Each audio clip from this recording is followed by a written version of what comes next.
Hi, so this video is going to cover section 8.2, which is over distribution of the sample proportion, right? So we're still talking about a sampling distribution.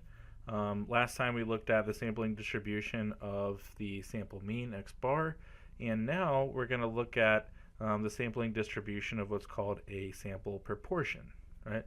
So have a definition. So suppose that a random sample of size n is obtained from a population in which each individual either does or does not have a certain characteristic.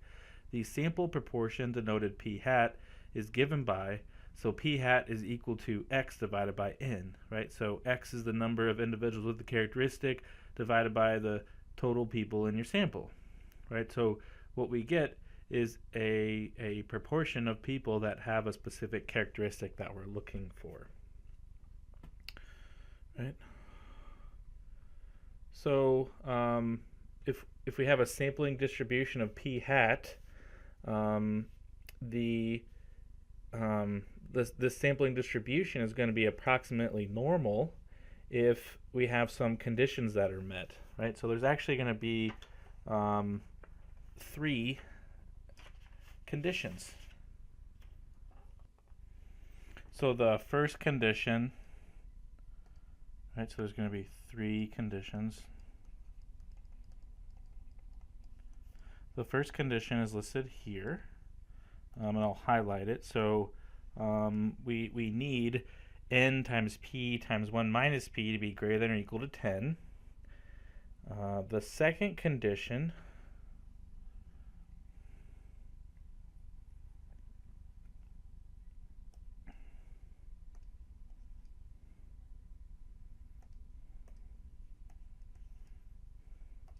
is that we need the data to be obtained randomly. And then the third condition is that we need the sample to be less than or equal to 5% of the population size, right? So conditions 2 and 3, those were the same, those were conditions that we needed in the last section as well, right? So those two conditions stand, and then this new condition is the first one in the box up here, right? So if those conditions are met, then p hat, the distribution of p hat, is going to be approximately normal, and I have equations to calculate the standard, the mean of that distribution, and also the standard deviation. Right, so remember, we need to know the mean and standard deviation, so that way we know what the curve looks like, the distribution shape, so that way we can calculate the area efficiently. Right. All right, so let's try an example.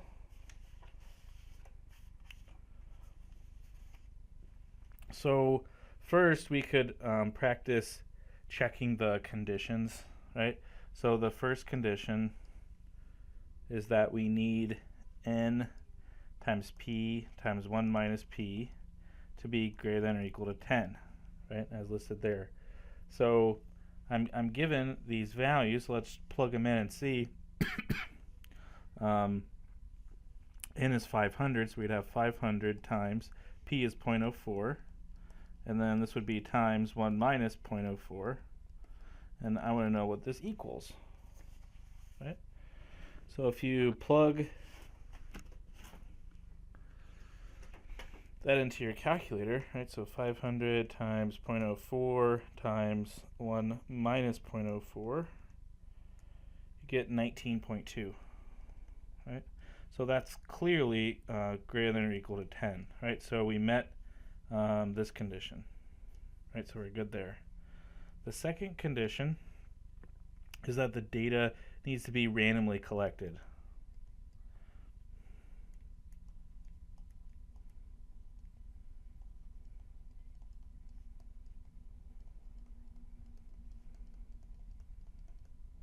Right? So it doesn't mention in this example that the data was randomly collected, but we're going to assume that, right? So assume it's true. And that's going to be a safe assumption for this class, right? That the data is randomly collected. The third condition is that I need n to be less than or equal to 0.05 times capital N, right? So capital N is the population size, so it's given here as 25,000, right? So 0.05 times 25,000 is equal to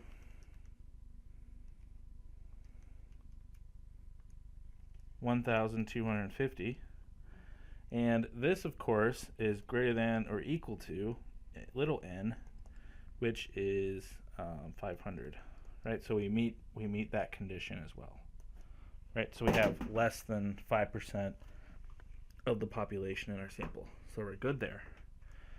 So since those conditions are met, the distribution of p hat will be approximately normal,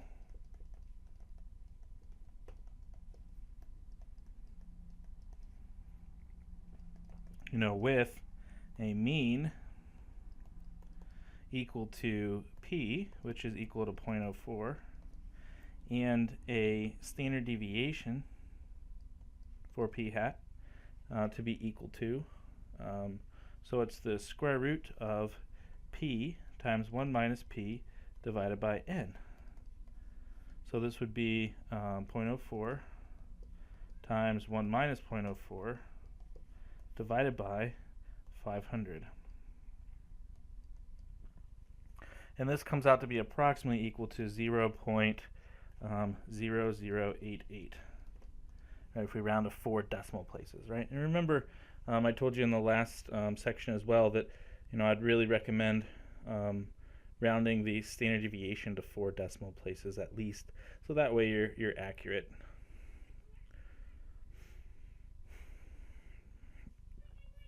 Okay, so then now I'd like to look at example 2.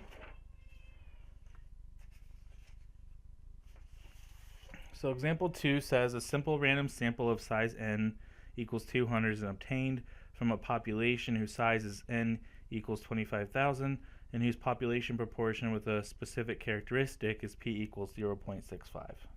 Right? So part A says describe the sampling distribution of p hat. Right? So we need to check my conditions in order for this to be approximately normal. Right? So one condition is that the data is randomly collected. Right? So this time, it says a simple random sample, right, was done. So that's actually told, right? We're not actually assuming it. This time we were told, right? So it's a simple random sample.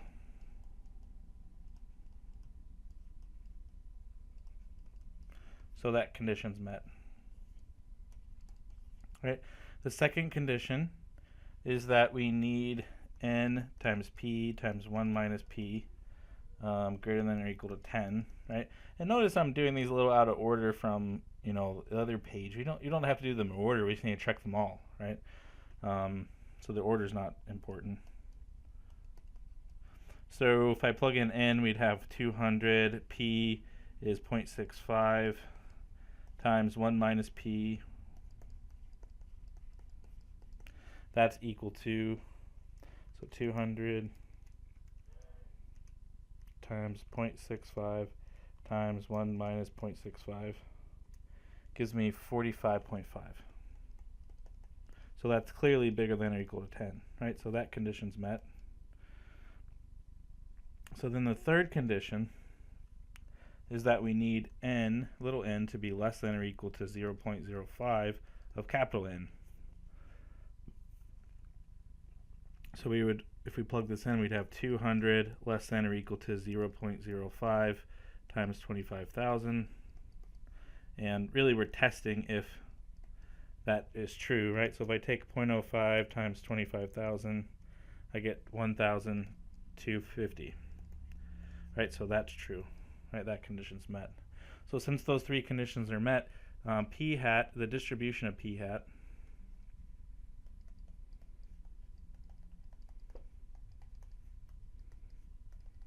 is approximately normal.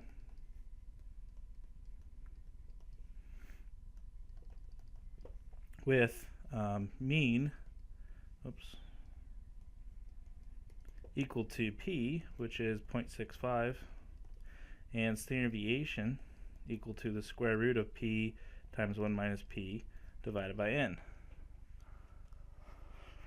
Right, so this would be equal to 0.65 times 1 minus 0.65 would be 0.35, right? And we're taking the square root of this, all divided by n, which is 200. Right? If you want to get a decimal approximation for that, it's 0.034.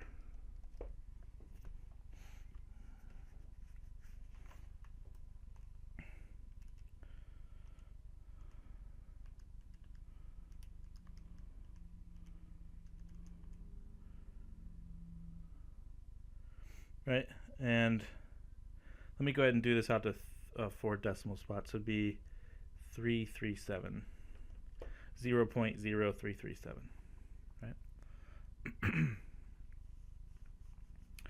So then now, part B, it says, what's the probability of obtaining x equals 136 or more individuals with this characteristic, right? So in other words, what's the probability that if I pick a sample of 200 people, that 136 or more of them are going to have this characteristic, right? So remember, this is given to me, it's already calculated for p hat for me, right? But I want to practice where that comes from, right? So remember, p hat is equal to x divided by little n. So x is the number of people that have that characteristic, so we let that be equal to 136. Little n is 200 from above. So if I take 136 divided by 200, that's where I get 0.68, right? So that's where that comes from, right? And that's why what I'm trying to find is what's the probability that if I pick a sample, the sample proportion is greater than or equal to 0.68. Right? In other words, where 68% or more of the people that I pick in the sample are going to have that characteristic that I'm after. Right? So since this is following a normal distribution, right, this would be what my picture looks like. In the center is going to be my mean, which is 0.65, and then somewhere over here would be 0.68. So then I'm finding area to the right since it's greater than, and that area, right, is going to be the probability that I'm after. Right? So like usual, right, I can use StatCrunch to calculate this. So I'm just using that normal calculator, right? So if you forget how to get to that, you go to stat calculator and then we go to normal, right? So I just need to plug in my mean, which is it was 0.65, and the standard deviation, which was 0.0337,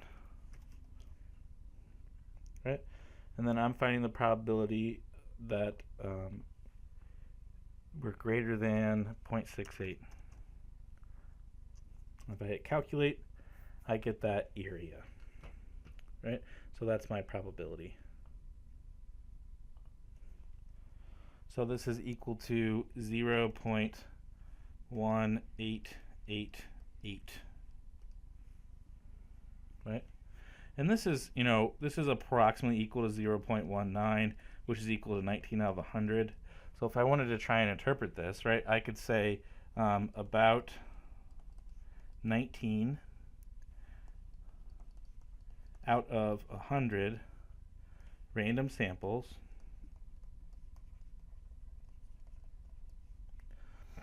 of size n equals 200 will result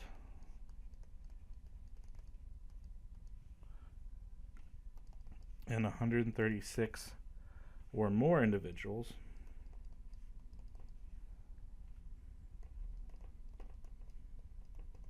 right? Remember that was, that means that we're at 68% or more. right, with the characteristic.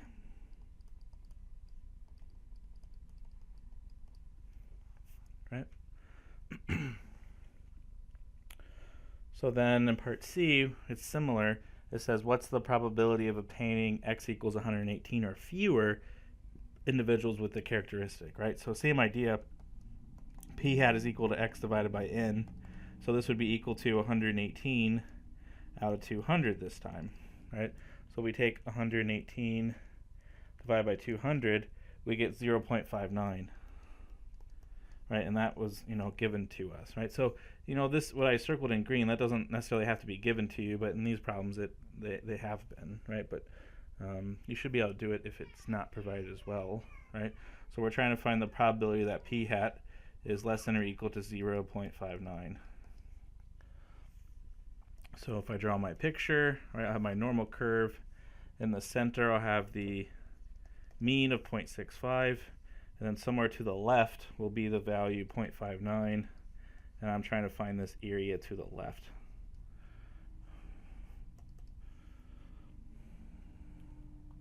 Right, so then in StatCrunch I need to change this to be less than, and then change this to be 0.59.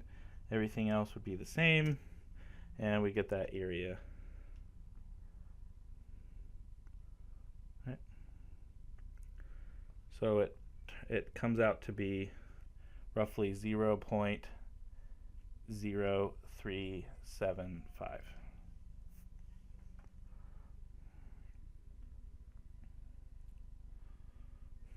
Right.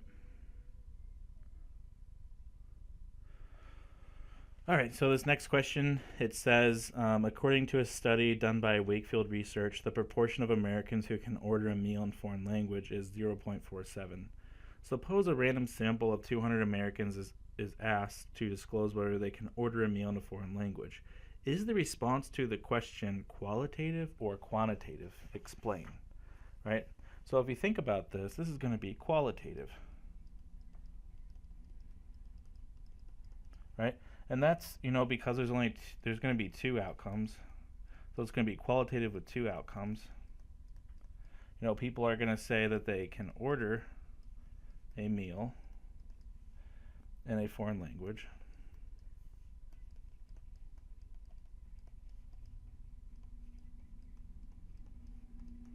Or not.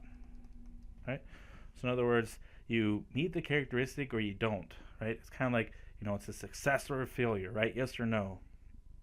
So, in fact, everything with population proportion, that's going to be a qualitative variable, right? Where in the previous section, when we looked at the sample mean, that would be a quantitative variable, right? So then part B, it says explain why the sample proportion is a random variable. What is the source of variability, right? So the source of variability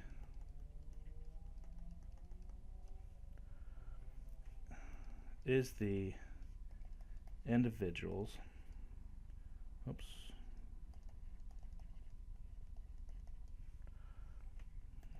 in the survey and their ability to order a meal in a foreign language.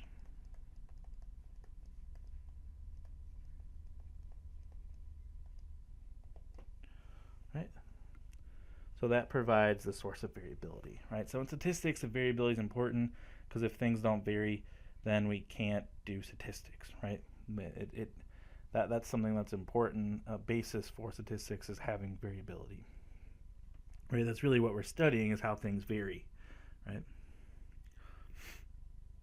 So then part C, it says describe the sampling distribution of p hat, the proportion of Americans who can order a meal in a foreign language.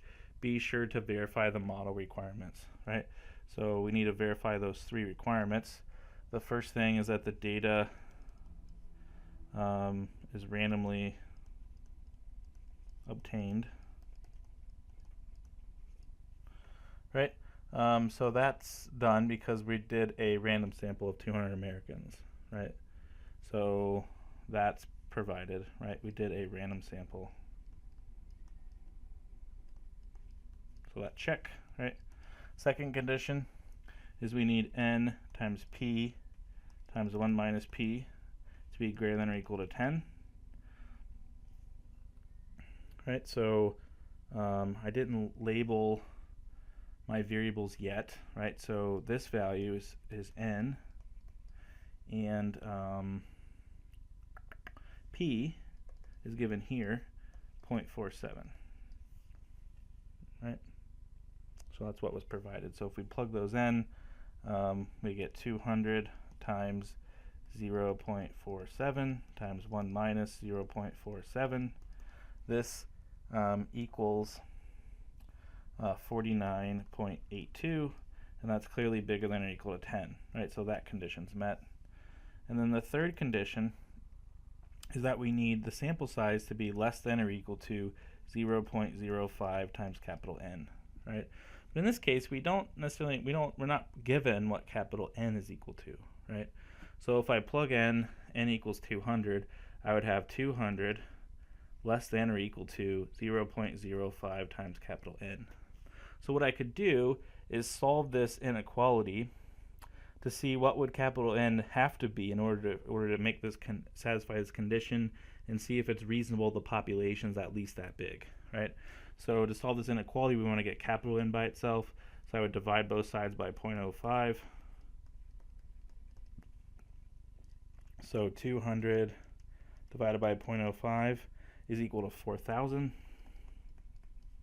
So we get 4,000 has to be less than or equal to capital N, or in other words, capital N is greater than or equal to 4,000. Right. So, my population here are Americans.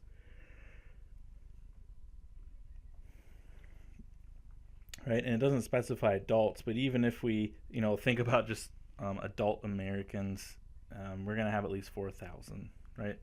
There's definitely more than 4,000 Americans, and there's a whole lot more than that, actually. So we meet that condition, so we're good, right? So sometimes you might not be given the population size, and you might have to do this where you're just seeing if it's reasonable, right? And you could, this is something you could research, right? You could figure out how many Americans there are, at least, at the time you're doing the problem, and if you wanted.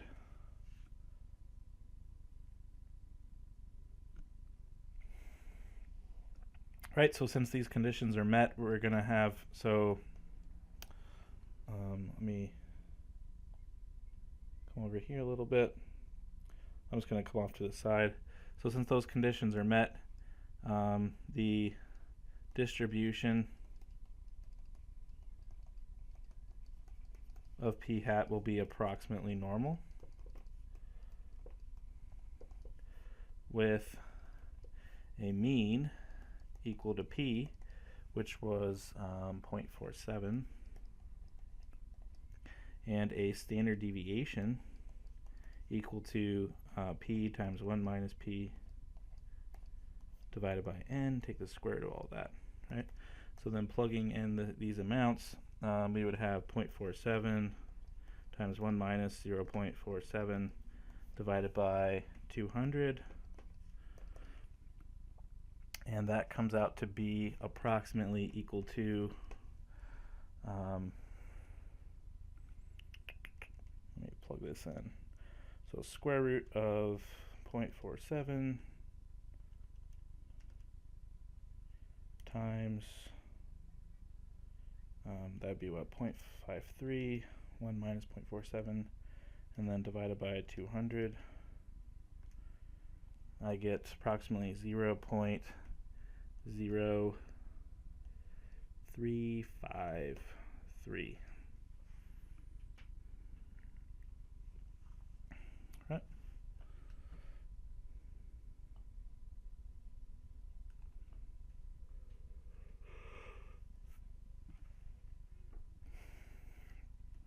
All right, so then in part D, it says, in a sample obtained in part A, What is the probability the proportion of Americans who can order a meal in a foreign language is greater than 0.5, right? So in other words, what's the probability that p hat is greater than or equal to 0.5? Right, so if I draw my picture, in the center is going to be the mean, which is 0.47, and then somewhere over here to the right would be 0.5, and I'm trying to find this area here.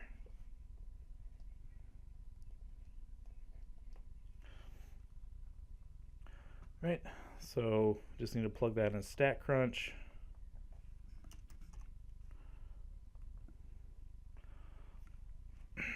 Let's see. Standard deviation was 0.0353. Oops. 0.0353. Then the standard deviation was 0.47? Yeah, 47.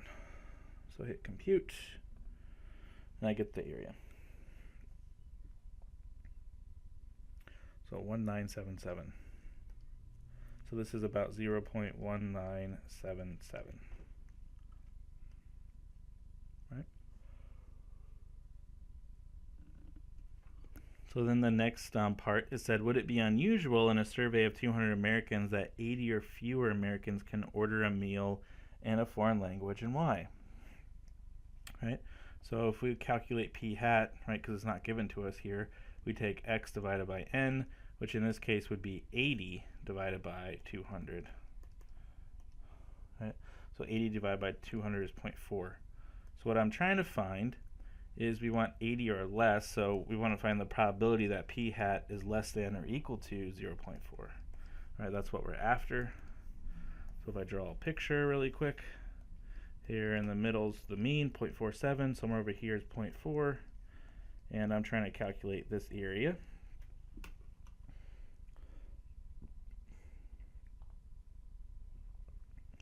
So now you make this be less than 0.4, and we get 0.237.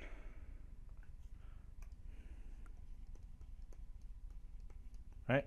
And so we're trying to see if it's unusual. Remember, we usually use the 5% idea for unusual. So since this probability is less than 5%, right, it's less than 5% probability of it happening, then we would say, yes, this is unusual.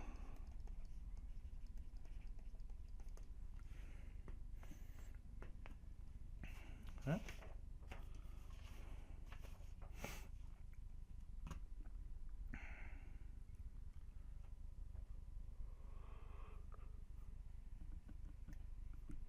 All right, so the next example says a shipment of 50,000 transistors arrive in a manufacturing plant. The quality control engineer at a plant obtains a random sample of 500 resistors and will reject the entire shipment if 10 or more of the resistors are defective. Suppose that 4% of the resistors in the whole shipment are defective. What is the probability the engineer accepts the shipment? Do you believe the acceptance policy of the engineer is sound? Right? So the first thing that I would do is to check my conditions, right? So the first thing is we want the data to be randomly obtained, and it is, right, because we get a random sample. Right, that's stated here. Second condition is we want n to be less than or equal to 0.05 times capital N, big N. So let's go ahead and label the numbers that's provided. So this amount, 50,000, that would be capital N.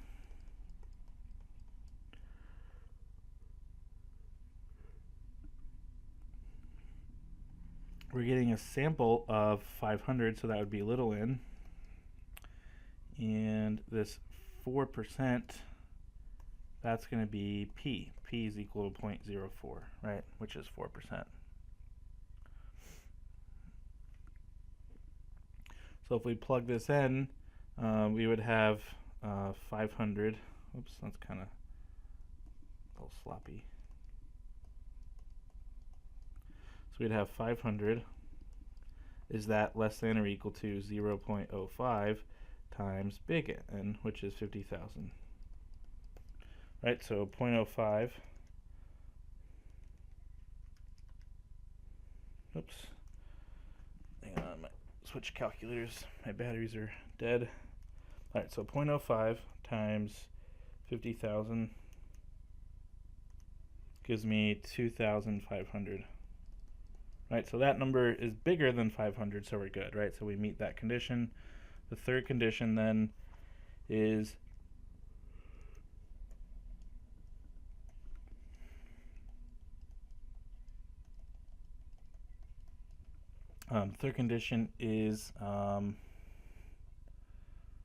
n times p times 1 minus p needs to be greater than or equal to 10, right? So we would take 500 times 0.04 times 1 minus 0.04, see what this equals. So 500 times 0.04 times 1 minus 0.04, that's 19.2, and so that's clearly bigger than or equal to 10, so we're good there as well. Right, so we meet all the conditions. So remember, that tells me that p hat is going to be approximately normal. Right, the distribution of p hat, I should specify that. The distribution of p hat is approximately normal.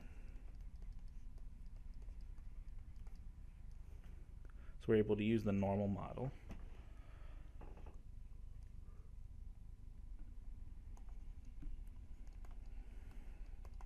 The mean of the distribution of p hat is equal to p, which in this case was 0.04.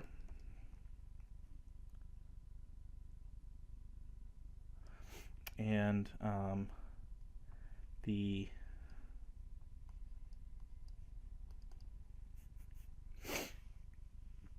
standard deviation of p hat is equal to the square root of, so this would be 0.04 times 1 minus 0.04 divided by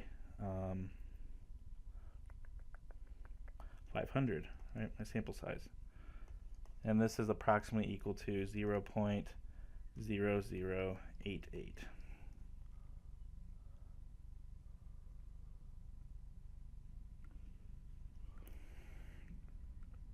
Right?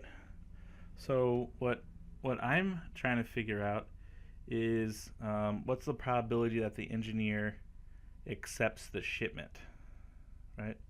So we're going to accept the shipment if 10 or more of the resistors, or we reject if 10 or more of the resistors are defective, right?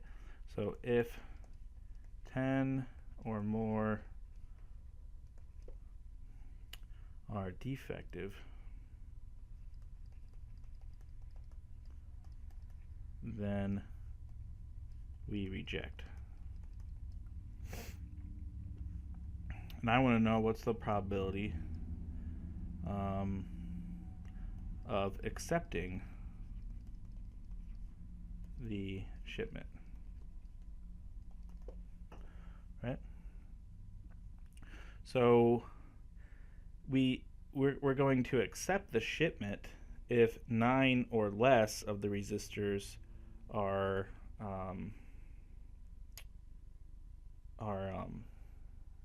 good, right? So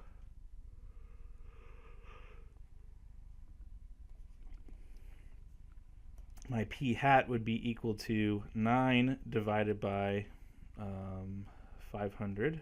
That's my sample size, right?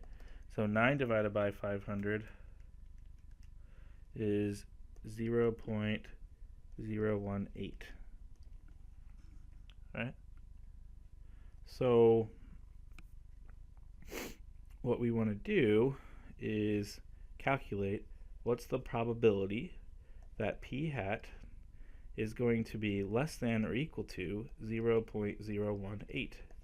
And that's going to give me the probability of accepting the shipment.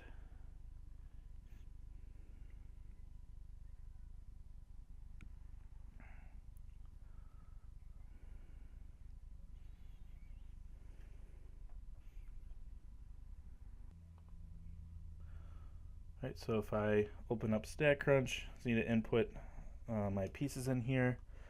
The mean was 0.04. The standard deviation was approximately 0.0088. I'm trying to find less than, it was 0.018. Hit compute, and I get that area, right? So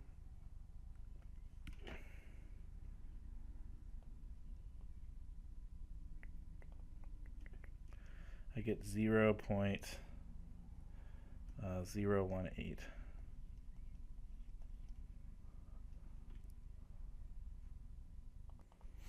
All right, so the one thing I didn't do before I calculated probability is I didn't draw my curve, right? So if you want to draw the curve, you can. So in the center would be the mean, which is P, which was 0.04. And I'm trying to find, and this is the distribution of P hat. So I'm trying to find the area that's less than P hat of 0.018, right? So I'm finding this area here. So that area matches up with that probability. Whoops, and that's not the probability that we got. I'm not sure I wrote that down. I guess because I was paying attention to that 0.018. The probability that we got was 0.0062, right? So you can see, right, that's what we got here, this probability.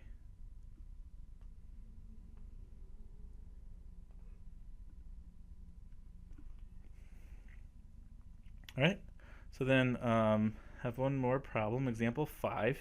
This is a researcher studying public opinion of proposed Social Security changes obtains a simple random sample of 50 adult Americans and asks them whether or not they support the proposed changes. To say the distribution of P hat, the sample proportion of adults who respond yes is approximately normal, how many more adult Americans does the researcher need to sample if blank? So right now, n equals 50, right? And we need, one of the conditions is that we need n times p times 1 minus p to be greater than or equal to 10.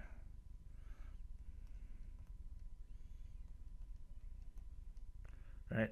So in part A, we're told here that p equals 0.1. So what we can do is plug this into this condition and solve for n, and then that will tell us how many, the minimum number we need to survey. And then we need to figure out, well, how many more do we need more than 50, right? Because we've already surveyed 50 individuals.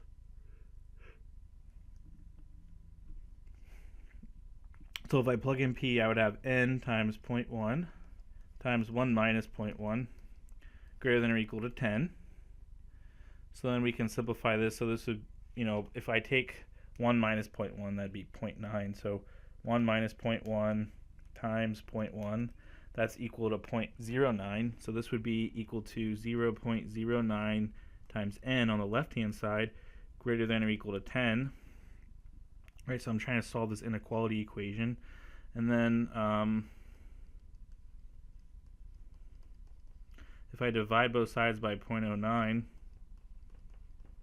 I get n greater than or equal to, so 10 divided by 0.09, I get 111.111 repeating, right? So in other words, I need a sample size greater than or equal to 112, right? Because I can't survey a partial of a person, so we need to round this up because that's the minimum number, right? I wouldn't round that down to 111 because at 111 we don't have enough people to meet the condition, right? So I've already surveyed 50. I need to have at least 112. So if I take 112 minus 50, you get 62. Right, so the answer to this question is that we need to survey 62 more people. Right? So then in part P, or B, excuse me, we're looking at p equals 0.2, right? Same idea, but the p-value changed to 20%, 0.2. So if I take n times p times 1 minus p, I need this to be greater than or equal to 10. So we would have n times 0.2 times 1 minus 0.2 greater than or equal to 10. So simplifying the left-hand side of the inequality, so taking 1 minus 0.2 times 0.2, we get 0.16, so 0.16 times n greater than or equal to 10. Divide both sides by 0.16. So 10 divided by 0.16 is 62.5. So you're left with n greater than or equal to 62.5, right? And again, we can't have partial of a person, right? So I actually need n to be greater than or equal to 63 then, right? So if I take 63 minus the 50 people I already surveyed, that leaves me with 13. So I need 13 more people if p equals 0.2, right? So depending on what your p-value is, what you believe your population proportion to be, that impacts the sample size that you need, right, in order to meet that condition. All right, so that's all I have for this section. Let me know if you have questions. Thanks.